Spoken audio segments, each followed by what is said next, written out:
Shweta, I can tolerate anymore.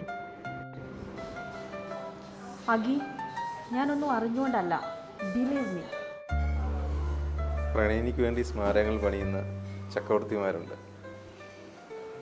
എന്നാൽ വേദന കൊണ്ട് കൊട്ടാരം പണിയുന്ന എന്നെപ്പോലുള്ളവരുടെ സ്ഥാനം എവിടെയാണെന്ന് എനിക്കറിയില്ല. രേഖപ്പെടുത്തുന്നത് പുരുഷന്മാർ മാത്രമാണല്ലോ. ഞങ്ങളുടെ വേദന ആര് കാണാനാ? ബന്ധങ്ങൾക്കിടയിൽപ്പെട്ട് ജരുന്ന സ്ത്രീയെ ആർക്കും അറിയില്ല, ആരും അറിയാനും പോകുന്നില്ല. ഞാൻ പോവാം. ഒന്ന് കാണണമെന്നുണ്ടായിരുന്നു. വന്നതിന് നന്ദി.